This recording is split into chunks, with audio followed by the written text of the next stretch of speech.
And so the owner needs to be less involved if people know where they're going and how they're going to get there. Hey, Printlife, welcome back to the episode. We've got our Fabric.Ink coach. It's been an incredible experience. We've got quite a few groups launched and running, but we figured why not bring on one of our coaches that's running these groups. He's EOS certified. He's working with so many print shops. So he was talking about rolling printers and like, if the shops doing too much DTF, are they a fit and this and that. So it's kind of cool. He's picked up a lot of industry stuff. And we really dive into EOS, Entrepreneurial Operating System, and how that can help your shop from day one. The episode's going to be a lot of fun. Michael, he ran a company in his past, actually installing awnings. And we'll talk about that and actually how he sold and exited his business, how he coaches businesses now. And so a shameless plug, we're launching our next cohort of Fabric. So apply Fabric.Ink, shoot me a message. Happy to talk about it. But this will be a fun one. So this podcast would not be possible without our incredible sponsors. Bruce, who do you got first? All right, EasyWay. And the reason why this is a great mention is because easyway.com/giveaway. If you go to that URL on your phone there, you can enter because they're giving out $250 worth of prizes every single month. So easyway.com/giveaway. They, why not get a bunch of free stuff? Like just putting in your info. So that's incredible. EasyWay is making reclaiming screens a whole lot easier. They've got incredible systems, chemicals, equipment, and tons of knowledge on their website. So enter to win a $250 product credit. Go to easyway.com/giveaway. Bruce, well, you don't already print shirts. You used to print shirts, but if you print shirts, now it's time to print profit. Print Profit is a profitability software built for print shops. Think of it as your business co-pilot that connects to Printavo and QuickBooks to show you in real time exactly where you stand and where to go next. You can run your shop with confidence, knowing exactly where to focus to close better deals, increase margin, and grow profitably every day. Guessing isn't a strategy. Print Profit is. You can schedule a free one-on-one profit audit at printprofit.com. Your path to Profitland starts here. Instagram.com/multicraft_daddy. Not only is he supplying us with the best dad memes and funny screen printing facts, he's also supplying the industry for over 50 years with ink and supplies. Multicraft screen printing and digital supplies have been around for a long time. And if you mention the Printavo pod, that gets you an extra 10% off your first order. Not only that, Dave is giving out really cool gifts as well every single week. So every single episode, shoot him a DM with your email address and you will be entered to win. And he announces the winners there as well. So he was giving away a bunch of cases of PMI tape before. So that is super cool. Multicraft screen printing supplies. Thanks. I'm going to pause the sponsor reads because my direct to screen went down for a couple days and I brought up 65 screens to Multicraft's showroom in Schaumburg, Illinois, and him and Jimmy let us burn screens for an entire day. So, Dave, you bailed me out again and we appreciate it. That's the kind of company Multicraft is. And yeah. So Bruce, if you need a solution to improve efficiency and reduce costs in your art department, you can go to graphicsource.com. They offer industry-leading outsource options for your shop by truly becoming a part of your team. And I mean it. Nick and Rob were in Chicago last week with us, spent an entire afternoon with our team. They plug and play with Printavo and other shop management softwares when it comes to SEPs, mocks, creative art, order management, embroidery, digitizing, back office admin, and customer service. There's no better company in our industry to work with.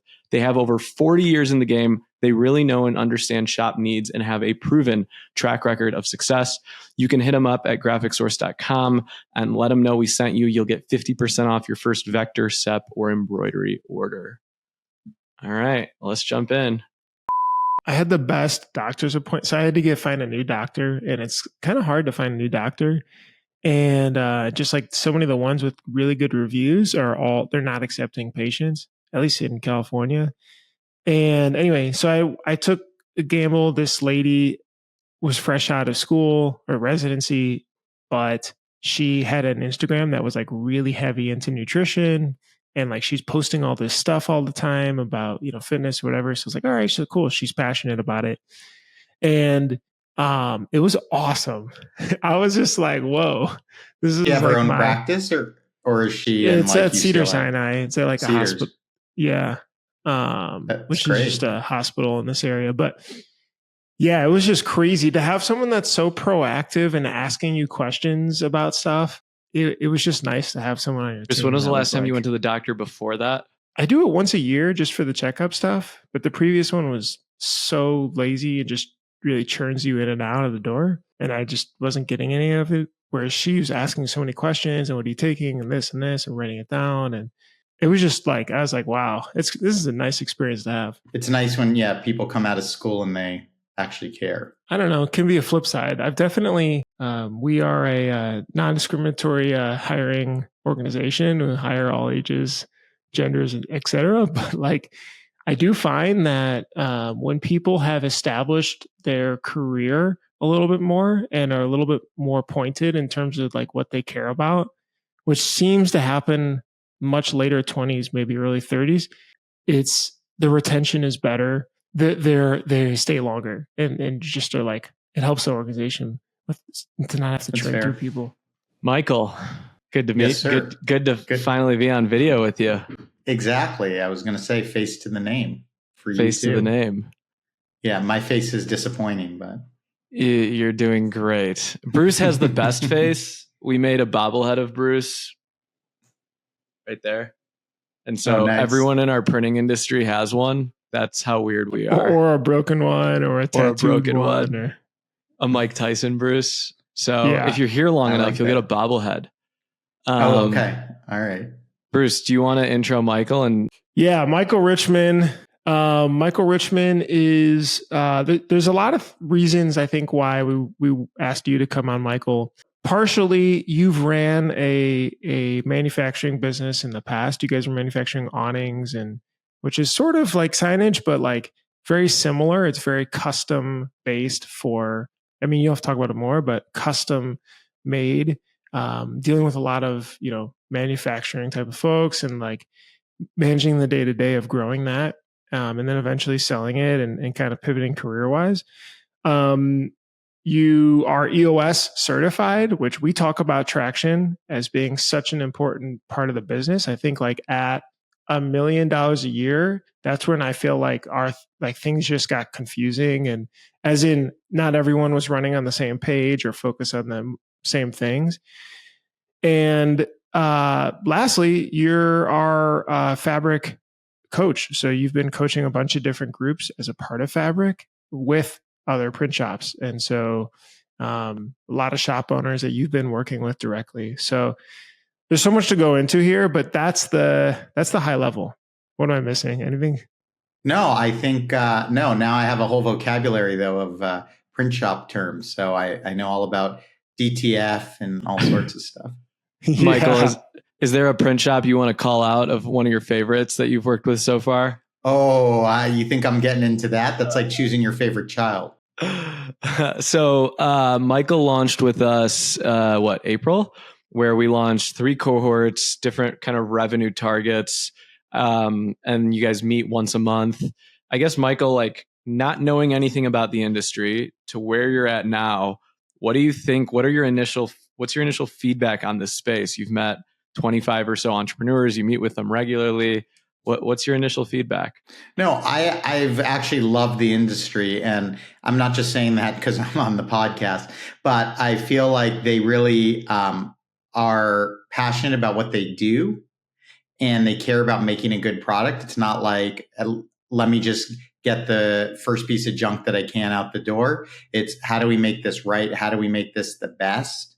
And they're also thinking about what other products can we sell that are adjacent to what we're doing. I find that with a lot of the companies that we're working with. And I think that's really cool because they're constantly trying to evolve and become better as businesses. And you don't see that in every industry. You guys were running the awning business before, which I find seems very similar to print shops. And maybe like you've already thought about this. Can you tell us just a little bit more about, and I don't know a ton about that business you were running before either. So what were you guys making? What was the size of the business?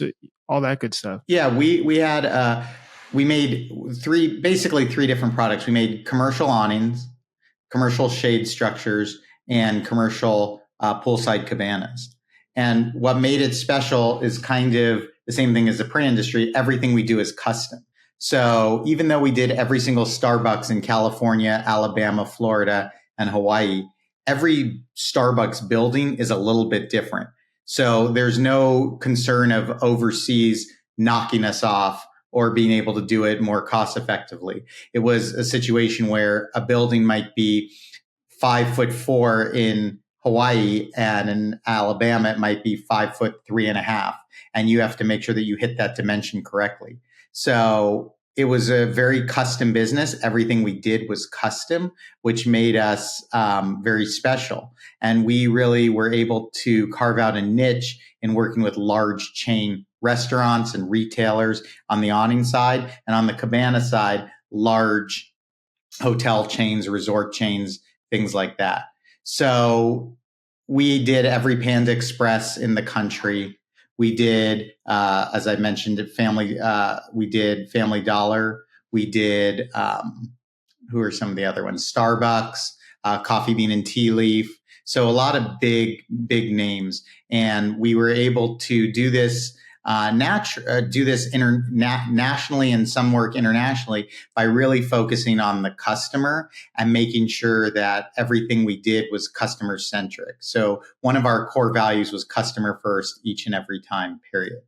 And so I could tell you stories about openings of Ulta Beauties that we had to be in Washington State on a Tuesday, and we had gotten the order the week before, and we had everybody work on Saturday and Sunday to make sure that we were hitting their grand opening, that type of stuff. How big, and we'll talk about like what happened to the company, but like how big at its peak, where was it at? What size did it get to? Revenue or whatever you can share, revenue, people, where you started with it? About $9 million in revenue. And in terms of people, we were at our peak at about 50 people. And then we'd use contractors. So what we would do is we would manufacture, and then in different places, we'd use contractors. So I might ship that same project to Washington and hire somebody in Washington to install it for us. Gotcha. All right. 50 people's a lot. It was a lot. And it was a lot to manage. And then we had temps coming in and out of the shop, temporary employees, and we had different shift times. And so it was a lot to manage. Did you burn out ever from that?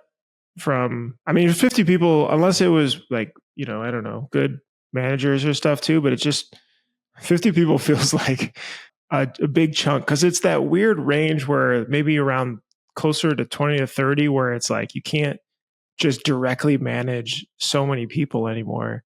Yeah, we had middle management that really took a lot of that burden off me. So I was able to focus on growing the business and forming the big relationships.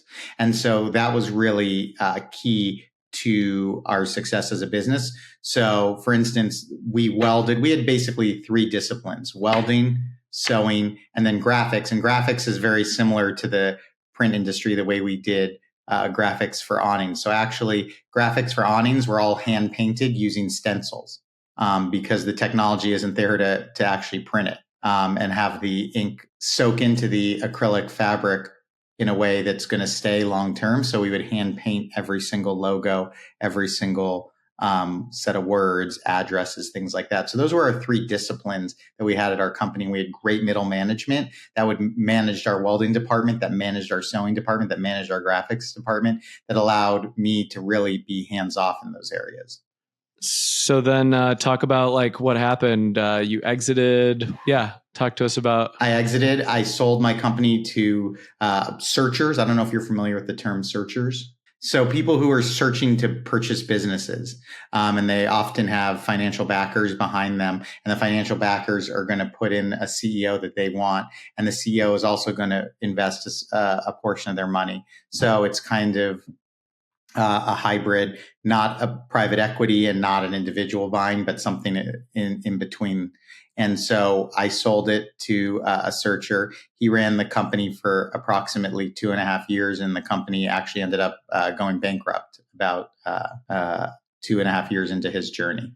Wow. And when you worked in the company, did you always have the intention to sell it, or did a buyer come to you? Like, talk about how you designed the company. No, I designed the company to sell the company. It's a family business. My father wanted to retire. Running a business in California with that many employees can be very difficult, and everything is custom that we did, as I mentioned. So trying to keep up with that and keep up with all the new laws and regulations of owning a business was becoming very, very, very cumbersome, especially in California. And so while I said that we weren't getting knocked off internationally, other states were able to come in at cheaper rates than we were because they're not paying what we are in workers' comp. They're not paying what we are in wages and things of that nature. So a guy in Arizona might be able to do something cheaper than I could do it. And it was just starting to become a situation where it was going to need a lot more time and attention than I felt like I wanted to give. And I wanted to do something different in my career. Interesting. And two-part question. Did you know anything about EOS and traction at the time? We implemented EOS into our business in 2017. So I actually got introduced to it through a peer organization called EO, Entrepreneurial Organization, that I got very involved in. And they handed me the book Traction and they said, read Traction. And I'm like, I've hired consultants before. I've done that whole game. I don't want to do that game again. And they said, just read the book and you'll see the simplicity in it. And so I saw the simplicity in the EOS system, which I loved. And I also saw how it was this system for harnessing human energy and making sure everybody's rowing in the same direction. And I said, that's something that we desperately need at our company. And so that is where I became passionate about EOS. Is EOS and that kind of inflection point what helped you design the business to sell it? Yeah, I think so. And I think that when we sold the company, we got more value because of EOS. I think that the people who bought our company looked and they said, you have an accountability chart where everybody knows what they're supposed to be doing. You have processes documented. Now, all of a sudden, this is a real business. I'm not just buying a bunch of people who are running around all day with like chickens with their heads cut off. It's everybody knows what they're supposed to be doing. Everybody knows what they're being judged on. Everybody knows what their goals are and what the company's goals are. And they're working towards executing those each and every day. So are you saying everyone listening to this is basically we all have our heads cut off? Oh, no, you cut out for a second. What'd you say? I said, is that a knock on the printing industry? Because all of us listening, probably people listening is like, oh, that's my shop. I'm running around with my head cut off. I'm just kidding. No, I think anybody, it's not just the printing industry. It's so many industries where people just don't sit down and actually spend the time to think about where am I going and how am I going to get there. They might read a book on vision and vision's become this term now that everybody throws around and every business consultant, every coach talks about vision. And vision is such a simple thing. Where are we going and how are we going to get there? What's the best, easiest, quickest way to get to the point A to point B? And that's what vision is. And if we could figure out for every single company in the world what our vision is, we could do anything. I truly believe that at any company. What was the trigger in 2017 for you that made you want to read Traction or like ask about, hey, how do you organize your stuff? Yeah, I felt like I was hitting the ceiling. I was doing great in sales, but it just wasn't growing. I was, one person who was doing so much of the sales. My father was also doing a bunch of the sales, and us combined were, over 80% of the sales. And I said, we need to scale this thing so it becomes something that we could sell. And when two people are doing 80% of the sales, all of a sudden it's not an attractive business for other people to buy. And so I started to realize we need to make this business attractive for people to buy. And so starting to bring in more salespeople, bring in more project managers, and really systematize the business was going to make it attractive. Now, I'm not saying that's what every person should use EOS for, but truly EOS can help you if you are looking to sell your business to really get it on the right path. Were you able to hand off more sales than a few years after, or no? Were you always still? Oh, really? Absolutely. Because of the track. Interesting. That was always such a hard thing, is to get out of the weeds and minutia. And like, I think part of it was, if like, I never figured out the balance between pushing as an owner to make sure that, keeping the fire lit under people's butts, and also stepping back. And like, have you seen any best practices for where that middle ground is? I think that it varies from company to company, but I think that if you know, and I'll harp on this in over and over again, if you know and your employees know what they're being judged on and they know what the vision of the company is, then the owner needs to be less involved. Does that make sense? Like measurable things, you mean? Or measurable things. What are some goals? What are some priorities for them? And how do they execute on those? And so the owner needs to be less involved if people know where they're going and how they're going to get there. I always liken it to when you're playing a board game for the first time, like Monopoly. You get Monopoly and you pull out the rules of the game and you read the rules of the game. Okay, if I want to move to Broadway or Boardwalk, how do I do that? Well, I have to pull this card. I move my thimble 2 squares. You want to know the rules of the game. And employees, I think, want to know the rules of the game in order for them to move forward in their careers. And so we need to tell them, what are the rules of the game? Well, the rules of the game are, you need to execute on these measurables. You need to hit these goals, these priorities every single 90 days. You need to follow our core values. All of these things are examples of rules of the game that are going to allow a president of a company or an owner of a company to be able to step back and let his employees do more. I'm putting you on the spot a little bit, but like, anonymously, like, what are some of the real ones that people have used in Fabric? Like, goals wise that they've set to. Oh, how many cold calls they're going to make, how many doors they're going to knock on, goals about setting up shop and how they're going to organize the shop, goals about documenting SOPs and processes. All of these things are goals that people set in Fabric. And is the reason why it's almost like this like epidemic, why do you feel like business owners can't do this alone? Or why are they in this hamster wheel? Is it a talent, skill, effort, attitude, accountability? Like, what's the through line? If you could try to pinpoint why small businesses can't escape this, what do you think it really is? I think, look, being an owner of a business, you're on an island, right? You don't have anybody you can talk to. You can't bring in your number 2 person and start telling them all the problems that you have, because that's going to freak them out, right? You can't say, oh, how am I going to make payroll this month to my number 2 person? It just doesn't work. And so that's why I think having things like Traction, where you have a coach, EOS, having a peer group like Fabric, having some of these things that are in your back pocket where you could have conversations that you wouldn't otherwise have, and getting the advice and getting the experience shares from other people is absolutely invaluable. Is it possible to run the EOS system for a shop? Because you're coaching a lot of shops that are smaller, and some that are closer to 10 plus million or so. Is it possible to start it early, like maybe 100K in sales, or even just getting started? Or is that realistic?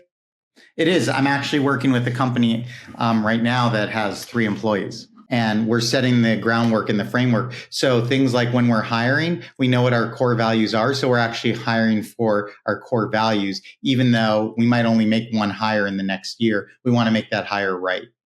Okay. Things like where we're going in the next 10 years, we want to know now. So when you're shooting at the North Star, you actually might be able to hit it.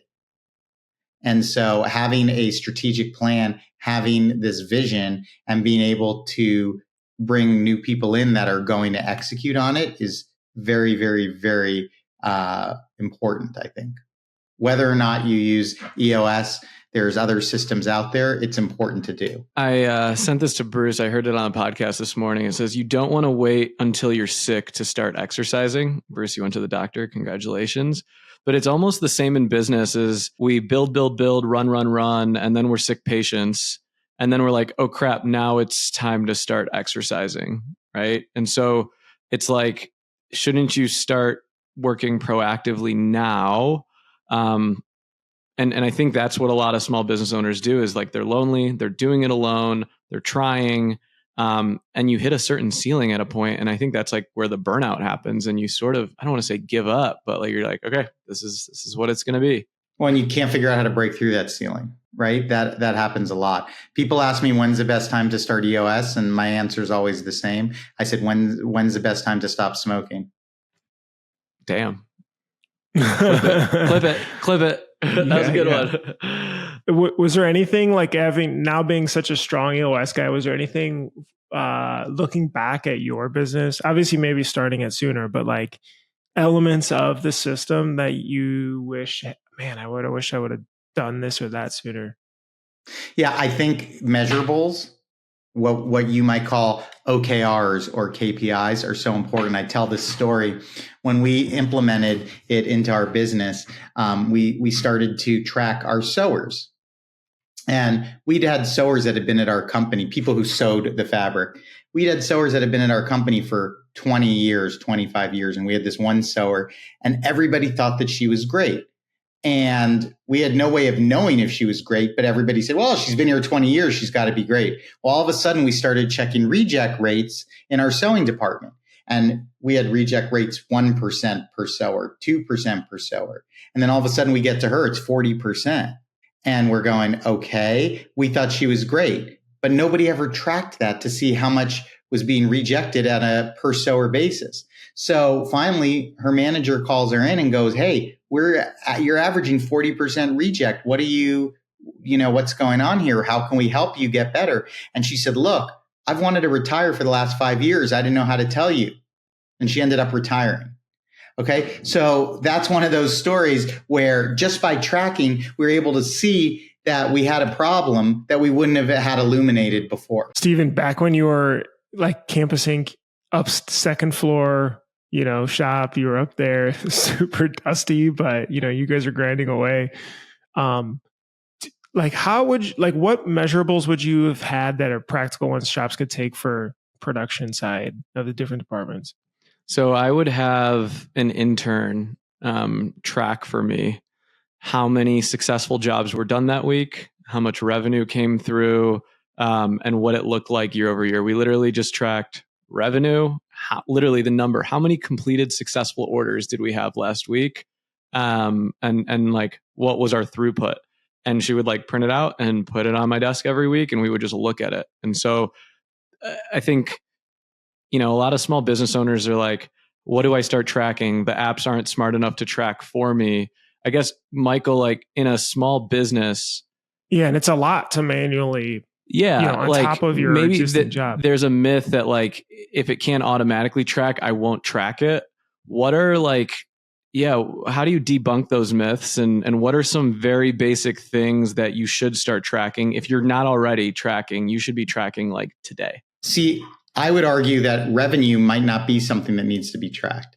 I would say the activities that get you to revenue are the things that you should be tracking. Revenue is a lagging indicator, right? But maybe how many proposals you sent out is the leading indicator. So we should be tracking proposals sent out, or we should be tracking phone calls made, right? Because those are the activities that are going to get you to the revenue number. Okay. So I think that that's important when you're thinking about what metrics, what KPIs you should be tracking, is always be tracking the leading indicators. The second thing I will say is it doesn't have to be something that is high tech or an app. It can be as much as ticks, right? How many phone calls did I say that I was going to make today? 10, 1, 2, 3, 4, 5. I made 5 today. It doesn't have to be an app or something difficult like that. Look, we ran our EOS on Microsoft Word and by legal pads. Okay. We were a low tech company. It worked. You didn't make an excuse to say like, because I don't have an app, I won't track it. You still were okay to do it manually. Clipboard, pencil, paper, totally fine. Exactly. And somebody would then maybe input it into Excel or program or something like that. But that's not an excuse. Oh, we're a low tech company, so we're not going to track any metrics. Is it the job of the person doing the job to record the numbers? Like, would you think that's possible, Steven, on production? Yeah, like it should be now. We still do our production logs actually manually. We tried to like over engineer it, and there's a clipboard piece of paper that they fill out every day. And then the production manager just looks it up or enters it in somewhere? Like the press op will give it to the production manager, and the production manager has to enter it into a spreadsheet. So like, Michael, should it be the manager's job to track? I think what you're asking, Bruce, is should it be the manager's job to track or the actual person doing the activity? I think it should be the person doing the activity feeding it to the manager. And the manager should be held responsible by the leadership team for those KPIs.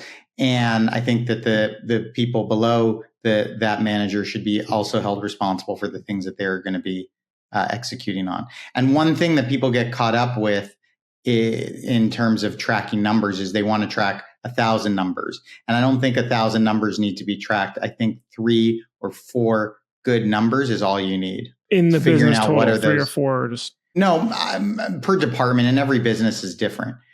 But, in sewing, we were tracking one number. We were tracking reject rate. That was it. Because that would tell you a lot more, right? Like, so that was what I needed to know. It doesn't have to be super complicated, I think is what you're getting at. That's exactly right. It doesn't need to be complicated. I knew reject rate. I knew that what that meant that if things weren't getting rejected, I knew that our pricing was in line. So I knew our revenue would be good. I knew our profitability would be good. Vice versa, if I knew that things were getting rejected, I knew that we were remaking stuff, which meant that our cost of materials and cost of labor were going up significantly, and we wouldn't be profitable on certain jobs. Seems like kind of an art to figuring out the right thing to track. I mean, like you said, my immediate number would be revenue, right? Okay, are we getting this, or where are we at? But you're right. Like, what are the actual things that build up to add into it? I mean, when we started trying to implement EOS, I added too many numbers. I had my like tracker Google sheet, and there must have been, I don't know, 10, 12 numbers on that out of the gate. And I expected everyone to care about them and enter them in every week for the meeting, which did not happen for a good like 3-4 months. So I think both of those were mistakes in that I expected it to just kick in. Like, this is important. See it? Like, I get it. Why don't you get it? But it definitely took some time for people to care about the number that they were responsible for. What are other maybe common mistakes you see when getting started with an EOS system? I think trying to do everything at once. It's a process. We're going to roll this process out. It's not going to change things overnight. Things are going to change in steps. And I think sometimes the expectation is they're going to come in there and they're going to fix this business in 5 minutes. And the good news is you created all the great stuff as the owner that you see around you. The bad news is you also created the bad stuff that you see around you. And so it's going to take some time to unwind those things and to get new habits. And it's just like going to the gym. You don't start building huge muscles on day one. You just start doing the repetitions. And eventually that's going to get you there. And it's the same thing with EOS. I want to talk about reps and consistency.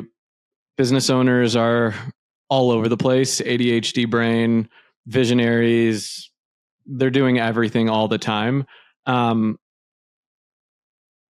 you talk about like who should actually manage and run this in a business? Should it be the owner? Should it be someone else? What have you seen successful? In EOS, there's a concept, and again, other systems call it different things. Other systems have different ways of doing it. But what I've seen successful is this idea of visionary and integrator. And the example I always use is Walt Disney, right? Walt Disney was the genius coming up with this idea of let's put a mouse in a movie. Okay, he was the genius in let's make an amusement park. But he wasn't the person that executed it. That was Roy Disney, his brother. His brother was the one who said, okay, we've got to build this amusement park. Somebody's got to go to this city and get the permits, and somebody's got to hire the general contractor. And so it's figuring out who at your organization is the person that's the big idea guy. That's the one who's going to manage the big relationships. And then figuring out who at your organization is the one that's going to make sure that the drum is beating every day. If you have the wrong person in one of those seats, what's going to end up happening is you're going to see spikes in the organization. For instance, if you have a visionary who tries to be the integrator, the visionary, because like you said, ADHD or whatever you want to call it, they're going to lose focus. So the business they're going to walk out of an annual meeting. They're going to say, here's all the things that we're going to do, but then they're not going to have the focus to make sure all of them are done. I remember that clearly. What about when you're 5 people though? Yeah. What do you do when you're small? Sometimes you do need to serve both roles. And so it's really incumbent upon you to continually look at that vision and say, where are we going? How are we going to get there?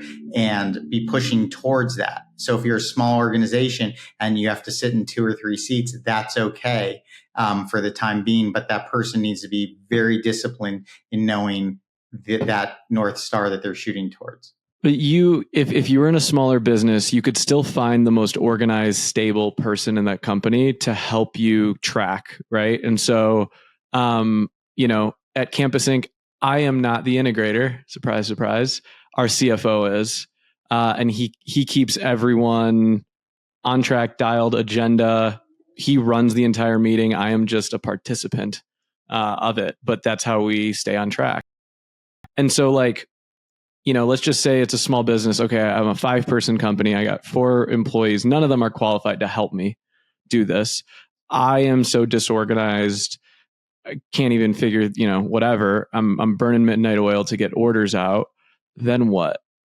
You can hire a part-time integrator is what I suggest to somebody like that. Hire somebody who's going to come in there and just make sure the drums are beating the correct way. And to plug you do that as well. You do that, right? No, I don't do that. You're not an integrator. No. I just help people implement EOS into their company. But thanks for the vote of confidence. And a killer coach at Fabric. So, okay, let's talk about this. You sold your company. You had a successful exit. You were going through EOS. What made you want to become a business coach? Let's talk about, and I know you've coached Bruce in some of his small groups and stuff too, but let's talk about that journey a little bit. Yeah, it was just where do I want to go with the rest of my life? And there's so many business owners, as you said, who have ADHD, who don't know the next thing to do. And I was in that position. And when you're in that position, it's different than one of these lifelong coaches. And I hired people who are lifelong coaches. But the difference is I know what it's like to sign both sides of a paycheck. And so I said, I can bring that experience to people who are suffering, who are unable to figure out what is the next thing I need to do to get my business to the next level. And I could take them on that journey. And it's so gratifying and special for me to be able to do that on a regular basis and see people succeed in ways that they didn't think that they could succeed. Yeah, it's powerful. You talk about growth a lot with that journey. We've been talking internally about trying to put aside top line revenue, gross revenue, and have a more focus on net revenue. And I honestly just say owners pay. I mean, I think a lot of owners spend a lot of time working and don't bring in enough income for themselves for all that time working. I know Mike McCallowitz from Profit First was a big proponent on this and tries to force it through his multiple bank account situation. Is that something that you feel like in EOS is just the things to track as well internally, or how have you seen the sort of addictive reinvestment with owners play out, and can EOS help that? Yeah, I mean, it could be a measurable that you track. It could be sellers' discretionary earnings, because sellers are obviously, or not sellers, but owners' discretionary earnings, what the owner is actually pulling out of the business. And they should set a goal and they should track backwards towards that goal. And what's it going to take to hit that goal? I think, again, knowing that you have a plan and you're executing on that plan is going to be able to get you to that goal. Yeah. Oftentimes that becomes the last priority. And then owners cut their pay first. They're not making profit. And they do it for so many years when they're like, I could have gotten an hourly job for $30 an hour and probably made more money. That's exactly. Sad. That's exactly. And you don't want to be that owner.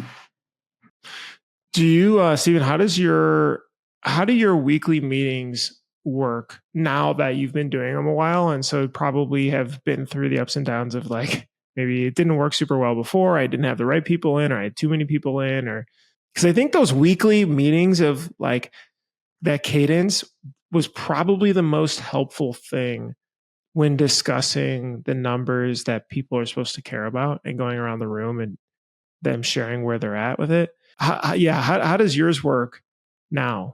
So we brought someone like Michael in to teach us traction. So we had like a day-long event where we really understood it. Everyone had to read the book and get a good firm understanding of it.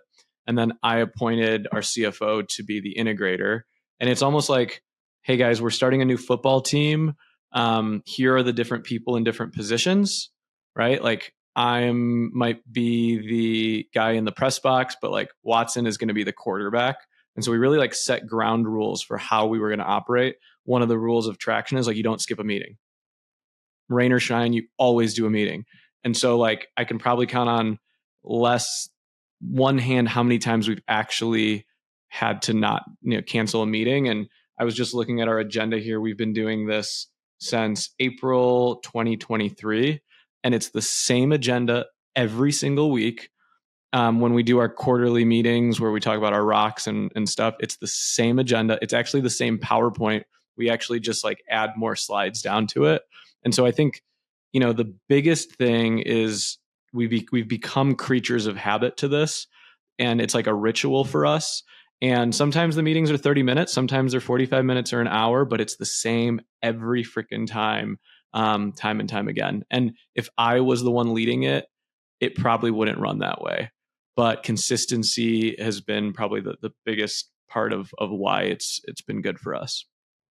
Now, Stephen, what you don't know is there's two reasons you could miss a meeting in EOS. One is a vacation, but the second is death and only your own. Got it. Thank you, Bruce, for laughing at my lame joke. Yeah, I didn't read that far. I'm just kidding. Exactly. It only took Bruce like 3 years. Bruce, have you finished traction yet? I think so. I was so just amped on trying to implement that I think, maybe 70% of the way I was like, okay, good. Let me start to create my scorecard and all the stuff. Can we talk about rocks and projects? And so like, one of the things every quarter you try to figure out what are the 4 or 5 things you are going to focus on. And you really spend a lot of time like in deep thought trying to really pre-plan that, as opposed to, hey guys, I think this is a good idea for the business. We should do this. Can you talk about a little bit about how that all works and building out like a 90-day framework and how you actually stay true to that? What EOS has discovered, and I've seen it too, is 90 days is about the time that people start to lose focus and lose energy. So what we do is we do something called setting rocks, which is really setting priorities. So you have this whole framework that you set up of your strategic plan, right? We have a 3-year picture, we have a 1-year plan, and then you want to figure out what are the things that are going to get us closer to executing on our 1 year, that are going to get us closer to executing on our 3-year, right? And we do that by doing these 90-day priorities, and they have to be SMART, meaning specific, measurable, attainable, relevant, and time bound. Okay. And they need to be SMART goals that we set in order to make sure that everybody is focused on the right things in your organization. What ends up happening is people think that they're focused on the right things, but they're not, or they get focused on the day-to-day minutia and they stop spending the time actually moving the company forward. So every person in your organization should have at least one rock every 90 days that helps move the organization forward. Okay, that moves the organization and helps get on that boat and move it from point A to point B just a little bit.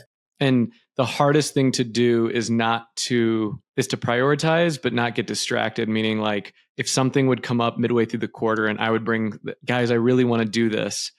Our integrator Watson be like, well, these are the 5 rocks that we've set. Is that a distraction right now and going to take us away from the priorities? So a lot of it is actually learning how to say no, not now, which takes a lot of self-control as a business owner. We usually want to do things now. And that's what a great integrator will do too, is a great integrator will take all your ideas and say, hey, this one's great, but these other 99, not so good. I feel like the other concept that I really valued was the chapter about right people, right seat, or right person, right seat, where you could have a situation where you have the right person, but they're in the wrong seat or the wrong role, essentially.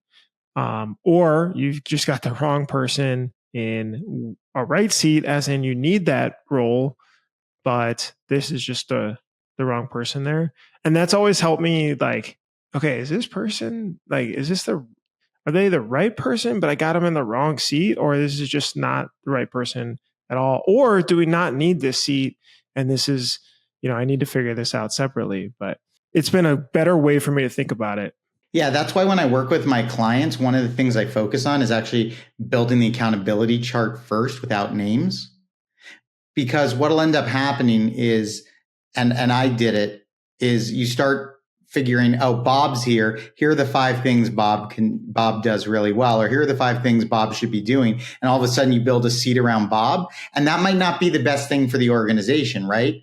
The organization might need these 5 things, and they're not the 5 things that Bob is doing, or they should be split into 3 different seats. So the important thing to do is not think about the person and then backing into what the job is. It's important to think about the job and then backing into the person. And that's where you talk about, like, once you actually have the person, it's what GWC, do they get it, want it, and have the capacity to do it, right? And it's almost like you have to take an inventory of your team, because I think when you have someone in the wrong seat, when you have the right person in the wrong seat, that doesn't end well. But a lot of times you have a lot of wrong people, wrong seats, and it's like, this person should not be working here anymore. Yeah. Or the person is a right person, but they're a cancer to your organization. Every time you turn around, they're bad mouthing you. Employees don't badmouth you. What are you talking about? Yeah. But you end up having that situation too, where you have, a controller and you love them and they do a great job, and they're telling everybody, they walk out of a meeting and they go, boy, that's Steven. Can you believe what he said? Can you believe, this and that? And just because they're great at their job doesn't mean that they're great for your organization. And it's a very important distinction to make, because they might not be the right person for your organization at that moment in time. Doesn't mean they're a bad person, just means that they're not the right person for you. Do you see this happening more with employees that have been there a longer time, that have developed bad habits? That tends to be more, yeah. Yeah. It's interesting when you get a fresh employee and a new employee, it's like, I'm going to train this person the right way. They're not going to have any bad habits. And then you have the employee that's been there a long time, and sometimes it can be a little toxic. Right? Exactly. And the last thing you want is to bring somebody in new and have it become a situation where somebody's bad mouthing you all the time, or they're bringing their own toxicity to the new person. You don't want that to happen. Switch gears and talk about Fabric a little bit. So if you haven't heard Fabric.Ink, you can join. Michael's running a bunch of these groups again. It's peer groups, 6 to 10 different shop owners, similar revenue size, non-competitive, and you're able to meet with a business coach like Michael, EOS certified, and really just be able to have a coach on your side. I mean, I feel like you said one thing that was, because we're doing so much day to day, there's no time to step back. Just think where are we going with this thing? What is a little bit longer term? Even a year, what is this supposed to look like? What direction are we heading in? That's been really powerful that we found with Fabric. And I've heard a lot of positive feedback on that, which is incredible. A big thanks to obviously you've been able to do that and help them. Michael, when you run a Fabric meeting, can you talk about the agenda? What does that look like? You've probably run a dozen or so of them now for 3 or 4 months. What does a typical agenda look like? Yeah, I would say that just like an EOS meeting, the agendas sometimes have some similarities. We spend some time issue solving and figuring out what are the issues that people are dealing with, and we get other shops to help them out. So sometimes it might be something like, oh, I'm struggling with which roll-in machine to buy, right? And people give them advice. But it also might be something like, I don't know how to boost my sales, or I'm having trouble figuring out how to use virtual assistants, or these are all real things that we've talked about. Or what's the best methodology for recruiting a new salesperson? What are the questions I should ask on an interview? All of these things are real issues that business owners are dealing with. So that's something that we spend a chunk of the meeting talking about. And then we go through their KPIs, their measurables. And we spend time going, did you hit it? Did you not hit it? Why did you not hit it? What are the things that you need to do to hit it next month, over the next 4 weeks? And we assign accountability buddies so those people can work together to hit their goals. And so who sets those KPIs? So if like I'm part of a Fabric group, there's 7 or 8 other shops in there. Do I vocalize what my KPI is and then everyone holds me to it? Yep. It's exactly how we do it. So if your focus is sales, the group's going to hold you to, I'm going to cold call or something like that, you know? But you have to decide, right? There's some people who don't cold call. Maybe they knock on doors. And so we're going to hold you to how many doors did you knock on? So it just depends on what works for your business. I'm not going to tell you and force you that this is a one size fits all. We're going to talk about what are the things that work for your business and how do we make sure that we're setting the right KPIs. What are some KPIs that shops have set for themselves in Fabric without oversharing? As mentioned, things like how many doors am I knocking on? How many new leads are we getting in? How many quotes did I send out? How many, I forgot the term now, but shirts do I throw out? What? Oh, rejects, spoilage. Rejects. Yes. How many rejects do we have on average per job? Average order value. So we're tracking a lot of different things. I think what's crazy is when somebody else, like when you set something and then when someone else kind of kindly calls you out in a way of like, why didn't you, like, what happened?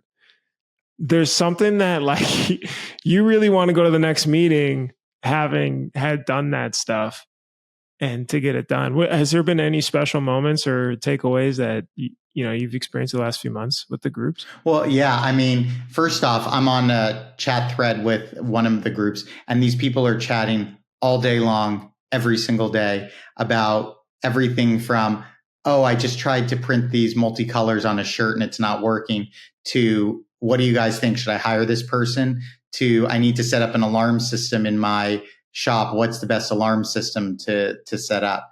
And I think that that's really special because they're finding their people, their community, and their tribe that's willing to help them and be there for them no matter what.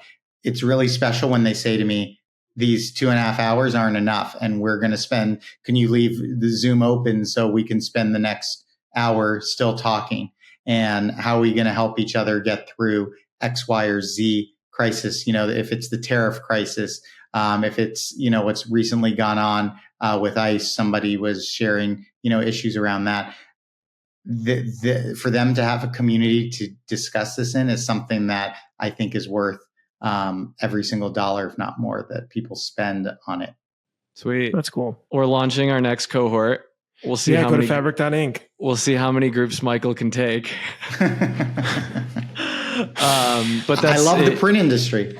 I told you you're going to get sucked in. Here it is. He's going to be at Print Hustlers next, or you're going to be at Print Hustlers. You'll be at Long Beach. The funny part is, any of our friends that have come out of the industry and in it have quit their full-time jobs to now work in the industry. But you already did that, so we're just right. Exactly. I'm already halfway there.